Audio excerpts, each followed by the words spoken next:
حضرت نو کی کہانی، جسے عربی میں نو کہا جاتا ہے، ابراہیمی مذاہب بشمول اسلام، عیسائیت اور یہودیت میں سب سے نمایاں داستانوں میں سے ایک ہے۔ قرآن، بائبل اور تورات میں اس کا ذکر ہے، ان میں کچھ تغیرات ہیں۔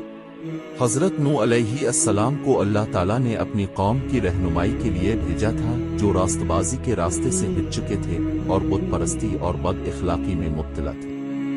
نو کی مسلسل کوششوں کے باوجود انہیں ان کے اعمال کے نتائج سے خبردار کرنے اور انہیں توبہ کی طرف بلانے کے لیے وہ ضد پر قائم رہے اور اس کے پیغام کو سننے سے انکار کر دیا۔ جیسے جیسے حالات خراب ہوتے گئے اور اس کے لوگ اس کی تعلیمات کو مسترد کرتے رہے، نو کو الہامی وحی موصول ہوئی جس میں اسے ہدایت کی گئی کہ وہ اپنے آپ کو، اپنے خاندان کو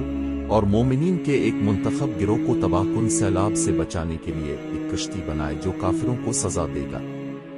نو نے دیانتداری سے ان ہدایات پر عمل کیا،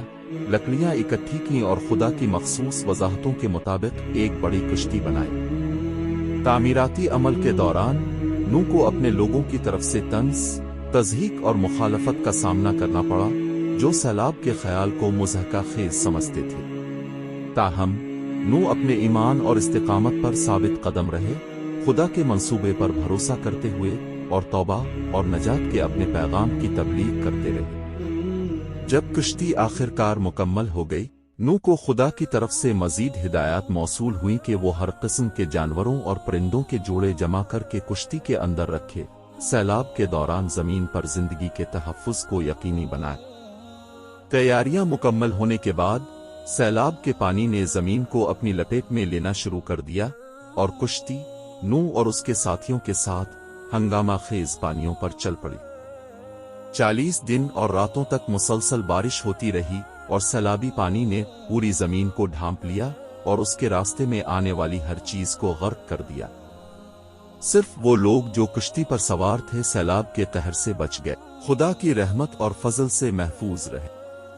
سیلاب کا پانی کم ہونے اور موجودہ ترکی کے قریب جوڈی پہاڑ پر کشتی آرام کرنے کے بعد نو نے پرندوں کا ایک سلسلہ چھوڑا تاکہ یہ معلوم کیا جا سکے کہ آیا زمین ایک بار پھر رہنے کے قابل ہے۔ جب آخری پرندہ خشک زمین کے ثبوت کے ساتھ واپس آیا تو نو اور اس کے ساتھی اپنی نجات اور نئے سرے سے شروع کرنے کے موقع کے شکر گزار تھے۔ حضرت نو کی کہانی مصیبت کے وقت ایمان، صبر اور اطاعت کی اہمیت کے ساتھ ساتھ نافرمانی اور کفر کے نتائج کی ایک طاقتور یاد دہانی کے طور پر کام کرتی ہے۔ یہ خدا کی رحمت اور انصاف پر زور دیتا ہے، جو نیک لوگوں کو جزا دیتا ہے اور بدکاروں کو سزا دیتا ہے، ساتھ ہی ان لوگوں کے لیے امید اور چھٹکارا بھی پیش کرتا ہے جو توبہ کرتے ہیں اور اس کی طرف رجوع کرتے ہیں۔